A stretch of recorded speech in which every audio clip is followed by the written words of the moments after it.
দেখেন কালকে যদি এই বাংলাদেশের সবচেয়ে পরহেজগার যে মানুষটা, সবচেয়ে ভালো মুত্তাকি পরহেজগার মানুষটাকে যদি কালকে অ্যারেস্ট করা হয় এবং তাকে যদি পরশুদিন ওই প্রেস কনফারেন্সে নিয়ে যাওয়া হয়, সামনে ওকে বসায় দিবে, সামনে কয়েকটা বই রেখে দিবে আর বইগুলোর উপর লিখে দিবে সব জিহাদি বই। কি বই? জিহাদি বই। এবং তার এখানে একটা সিল থাকবে, নাম অমুক, এগুলো সহ ধরা পড়েছে এবং সে অমুক সাথে জড়িত, ইত্যাদি ইত্যাদি। এবং মিডিয়াতে ফলো প্রচার করা হয় যে বাংলাদেশের সবচেয়ে বড় একজন সন্ত্রাসীকে পাওয়া গেছে। তখন দেখবেন এই বাংলাদেশের ম্যাক্সিমাম যুবক ওদের সুরে সুর মিলায় বলবে, হ্যাঁ লোকটা আসলে জঙ্গি ছিল, লোকটা সন্ত্রাসী ছিল, লোকটা খুব মৌলবাদী একটা লোক, খুব সন্ত্রাসী জঙ্গি টাইপের একটা লোক ছিল। চিন্তা নিজের মাথা দিয়ে কিন্তু সে আর চিন্তা করছে না। ওর চিন্তা, ওর ইন্দ্রিয়, ওর শ্রবণ ইন্দ্রিয়, ওর হৃদয় সব বিক্রি করে দিয়েছে ওরা।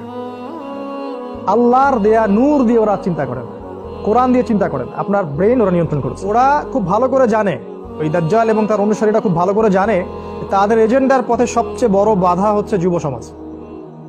এবং অন্য যুব সমাজ না, মুসলিম যুব সমাজ, যারা মুসলিম, যারা আল্লাহ এবং তার রাসূলে বিশ্বাস করে, তাওহীদ সুন্নায় বিশ্বাস করে, এরা হচ্ছে এই দাজ্জাল এবং তার সভ্যতা এবং তার অনুসারীদের বিরুদ্ধে সবচেয়ে বড় বাধা। এটা ওরা খুব ভালো করেই জানে। এই জন্যে ওদের টার্গেট ছিল, শোনেন, ওদের টার্গেট ছিল যাতে ওরা আপনাকে আপনার যে সঠিক ট্র্যাক এখান থেকে সরাই দিতে পারে। এবং এখানে তারা 100% সফল। কত পার্সেন্ট? 100%। কিভাবে সফল হলো? ওরা আপনার সাথে কয়েকটা গেম খেলেছে। আপনার কথাই বলছি, জি, আপনার সাথেই ওরা কয়েকটা গেম খেলেছে, প্রত্যেক ইন্ডিভিজুয়াল আপনার সাথে। আপনি ওটা বুঝতে পারেন নাই, আপনি ওদের ধোঁকা, এই গোলক ধাঁধা বুঝতে পারেন নাই। প্রথম যে কাজটা ওরা করেছে, আপনার জীবনের উদ্দেশ্য আপনাকে ভুলিয়ে দিয়েছে। আপনি জিজ্ঞাসা করেন নিজেকে, আপনি বলতে পারবেন না যে আপনার জীবনের উদ্দেশ্যটা এখন কি। যদি বলতে পারেন, এতটুকু বলবেন যে আমার জীবনের উদ্দেশ্য একটা বড় বাড়ি করা বা একটা গাড়ি করা বা একটা এইটা একটা সেইটা। মানে আপনার জীবনের উদ্দেশ্য দুনিয়া, এক কথায় দুনিয়া, যেটার স্থায়িত্ব যে কোনো সময় শেষ হয়ে যাবে। আল্লাহ পাকের এক হুকুমে আপনি দুনিয়া থেকে কবরে চলে যাবে, শেষ।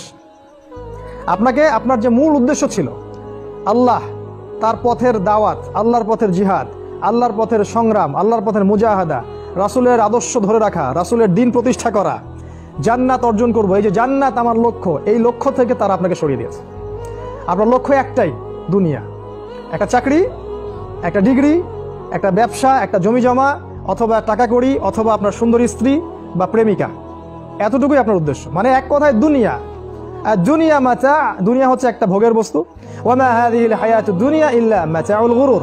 আর এই দুনিয়াটা হচ্ছে একটা প্রতারণার বস্তু ছাড়া কিছুই নয়।